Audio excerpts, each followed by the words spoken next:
समस्त संत हरि भक्तन की, श्री वृंदावन धाम की, सकुदेव भगवान की। हेमा यादव जी। राधे राधे। राधे राधे महाराज जी। महाराज जी, मैं आपके जैसा सुंदर और शांत बनना चाहती हूँ, इसके लिए क्या नाम जप करूँ, कितना करूँ? अब ये तो हम कैसे बतावें भगवान। वैसे हमारे भगवान की सृष्टि में खांचा तो बहुत है, लेकिन एक जैसा खांचा नहीं मिलेगा आपको। देख लो, मतलब इतने लोगों में देखो, आंख के नीचे नाक और नाक के नीचे मुंह सबके है, लेकिन सब अलग अलग पहचाने जा रहे हैं यार। कितने लोग हैं, सबकी अलग पहचान है, सबकी अलग फिंगरप्रिंट है, नहीं है? देखो भगवान का चमत्कार देखो, उनका खांचा देखो। तो यार प्रेमानंद जैसा खांचा तो प्रेमानंद का खांचा है, खांचा है। भगवान अपने जो सृष्टि में खांचे बनाए हैं, वो अनंत खांचे, पर सब अलग अलग खांचे हैं। हाँ, हमारी बात मानकर जहां हम पहुंच सकते हैं वहीं आप पहुंच सकते हैं। वो राधा राधा नाम जप करो, अच्छे आचरण करो, भगवान को समर्पित भोजन करो, पवित्र भाव से रहो, तो भगवान कृपा करेंगे, अपने नाम धाम लीला प्रभाव को प्रकाशित कर देंगे, वहीं पहुंचेंगे जहां हम पहुंचेंगे।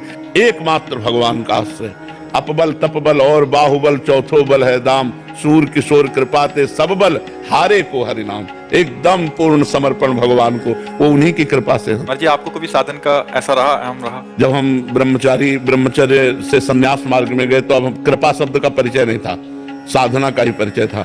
जब वृंदावन की रस पद्धति में आए तब कृपा शब्द का परिचय मिला कि कृपा क्या होती है और साधना क्या होती है। कई जन्म लग जाए लेकिन शरणागति नहीं हो सकती। शरणागति तभी होती है जब सब बल शांत हो जाता है, अपने को निर्बल बिल्कुल समझ लिया जाता है, तब भगवान की हृदय से शरणागति होती है। और जहां कनेक्शन मिला तो सुनेरी मैंने निर्बल के बलराम, फिर महाबल उसका भगवान साथ देने लगते हैं। और जिसके साथी भगवान है उसका मंगल भवन मंगलहारी, हर समय मंगल ही मंगल बना रहता है, आनंद ही आनंद बना रहता है। जी, साधन तो जिसके अंदर अहम है वो भी कर रहा है, जिसके अंदर नहीं है वो भी है, पर दोनों के आंतरिक स्थिति में क्या फर्क होगा महाराज जी? आंतरिक स्थिति में वो विकारों में फंसेगा और वो निर्विकार होता चला जाएगा, क्योंकि अहंकार में ही सारे विकार हैं, अहम में ही सारे विकार हैं। और संस्कृति मूल सूल प्रदनाना, सकल शोकदायक अभिमाना, ताते करें कृपा निधि दूरी, सेवक पर ममता अति भूरी। भगवान अपने भक्त के हृदय में अहंकार नहीं रहने देते, जो अहंकार होता है उसे नष्ट कर देते हैं। जब तक अहंकार रहता है तो भ्रष्ट होने के पूरे चांस हैं, और जहां अहंकार खत्म हो गया तो फिर ऐसे गोद में रखते हैं भगवान, करो सदा तिनके रखवारी, जिम बालक राखे महतारी। अहंकार बहुत निंदनीय है और त्याज्य है, क्योंकि अहंकार से ही बड़े पूज्य जनों का अपमान हो जाता है, बड़े बड़े अपराध बन जाते हैं, गुरुजनों के प्रति अपराध बन जाते हैं। देखो, अगर थोड़ा अहंकार आ जाए तो नारद जी जैसे महात्मा में भी दोष उत्पन्न हो जाए। इतने बड़े महात्मा नारद जी को हम आ गया कि काम भी जाई, तो भगवान शंकर पर दोष दर्शन कर लिया, हरि के पास जाकर अहंकार भरी बात की, और फिर ब्याह का चक्कर आया और हरि को भी साप दे दिया। ले कितनी बड़ी विचित्र लीला हुई कि इतने बड़े अवतारी महात्मा को भी अहंकार ने नचनी नाच नचा दिया। केवल एक बात आ गई कि काम भी जई हूं। कोई भी अहंकार है तो नचनी नाच माया नचा देगी, और अहंकार रहित जो साधन है वो भगवान के प्रेम को प्राप्त होता है।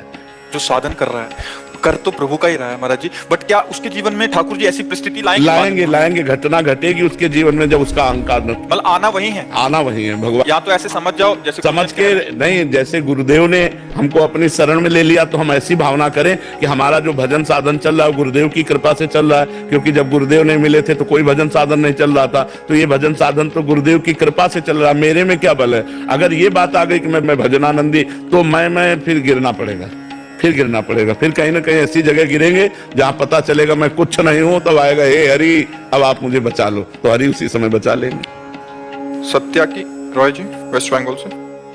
राधे राधे महाराज जी। महाराज जी, मेरा प्रश्न है कि इस जीवन का अर्थ क्या है, मृत्यु के बाद क्या होता है, हमें मृत्यु के बाद भी क्या कर्म भोगना पड़ता है महाराज जी? हाँ, बिल्कुल भोगना पड़ता है। कर्मों का भोग तो अनंत जन्मों से हम भोगते ही चले आ रहे हैं, लेकिन कर्म परंपरा बंद नहीं हो रही।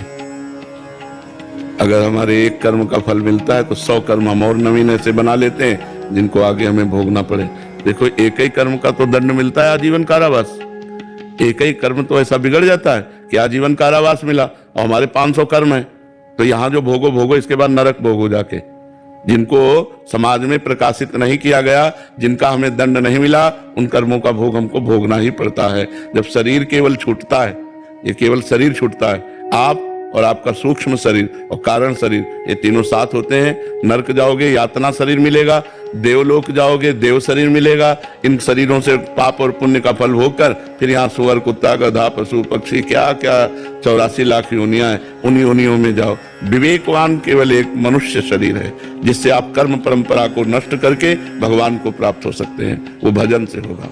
शास्त्र स्वाध्याय, सत्संग, पापाचरण का त्याग, अपवित्र भोजन, अपवित्र पेय पदार्थ का त्याग और खूब नाम जप, इससे सारे पाप नष्ट हो जाएंगे और आपको भगवान की कृपा प्राप्त होगी।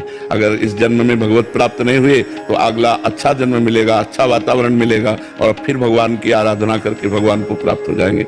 अगर ऐसा नहीं तो पुनरपि जननम, पुनरपि मरणम, पुनरपि जननी जठरे शयनम, बार बार जन्म, बार बार मरण, यही भोगते चले आ रहे हैं जब से सृष्टि हुई, और ये भोगते रहेंगे जब तक भगवत प्राप्ति नहीं होगी। सूबेदार मेजर जगदीप सिंह जी।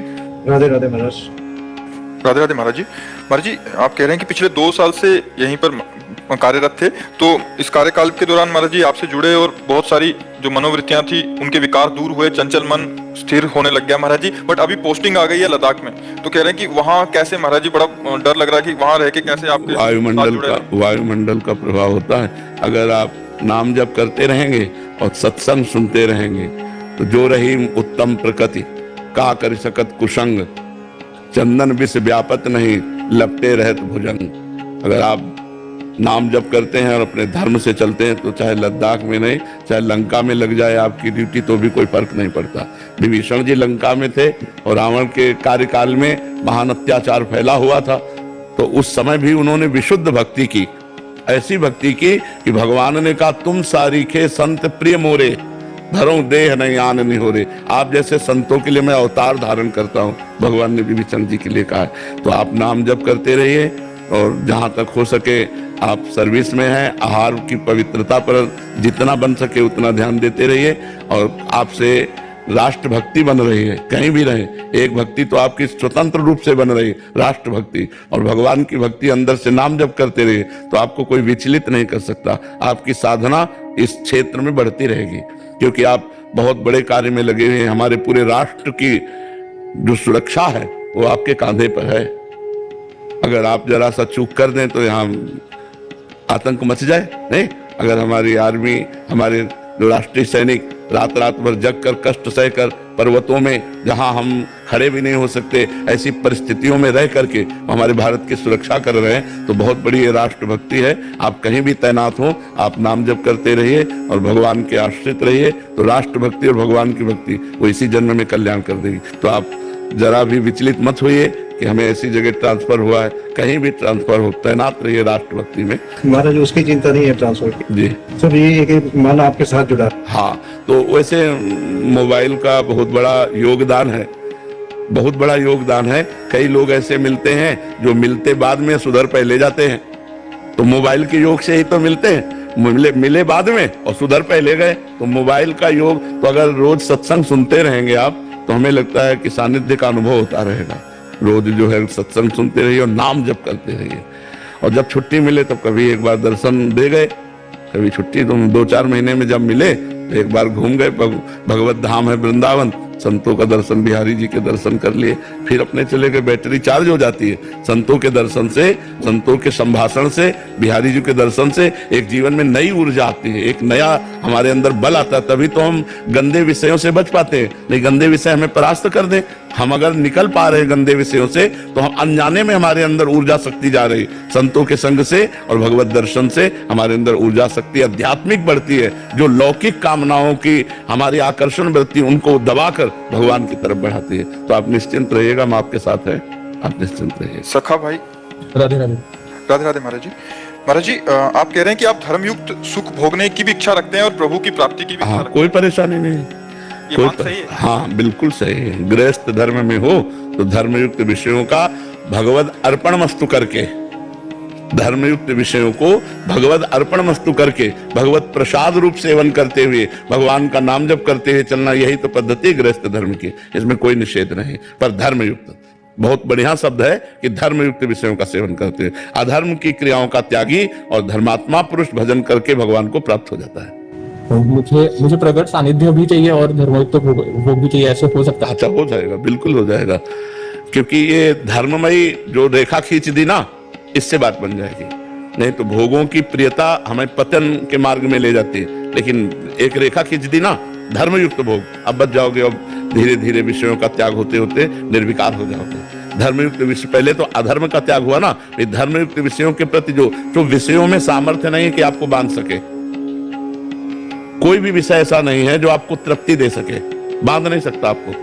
थोड़ी देर के लिए आपको भुलावे में डाल सकता है। जब आप जैसे धर्मयुक्त विषय, एक अपनी पत्नी है, अधर्मयुक्त विषय बहुत सी स्त्रियों से, तो जो बहुत सी स्त्रियों से गलत भाव करने वाला है वो कभी त्यागी नहीं हो सकता। लेकिन एक पत्नी व्रत धारण करने वाले को विषयों से घृणा हो जाएगी, क्योंकि मन को नवम नवम चाहिए, और जब वो बार बार उसी विषय का सेवन करेगा तो उसको तृप्तिजनक घृणा होगी। यार कुछ नहीं रखा, तो वो 30, 40, 35 वर्ष की अवस्था का अनुभव उसको जो आएगा वो इतना वैराग्यवान बना देगा कि वो घर में रहते हुए सन्यासी की तरह रहेगा, त्यागी वैरागी की तरह। लेकिन जो बहुत जगह अपनी वृत्तियों को लगाता है वो फिर नहीं, पापाचारी नहीं, धर्म से चलने वाला। गांव में देखा है कि 40-45 वर्ष के बाद एक सन्यासी जीवन व्यतीत करने लगते हैं, लड़का बच्चा बहू हो गए तो एक वैरागी जीवन व्यतीत करने लगते हैं, क्योंकि धर्म से चले ना तो अब इधर उधर मन। और जिनका अधर्म का भाव है तो देखो बूढ़े होने पर भी इधर उधर वृत्तियां उनकी दौड़ती हैं। आप देख लो ना, वृद्धावस्था भगवान के भजन के लिए है। धर्म का पालन करके जो वृद्ध हुए वो भजन में जाएंगे, और जो अधर्म का आचरण करते रहे तो बुढ़ापे में भी शराब पीना, बुढ़ापे में भी गंदी बात देखना सुनना, ये सब अच्छा लगेगा, तो उनका जीवन नरकमय जीवन हो गया, वो दुर्गति को प्राप्त होंगे। तो बहुत अच्छी बात है, धर्म में विषयों का सेवन करने वाला एक दिन विषयों से वैराग्य को प्राप्त हो जाता है, ये सिद्धांत है। और अधर्म में विषयों का सेवन करने वाला दुर्गति को प्राप्त होता है, ये सिद्धांत।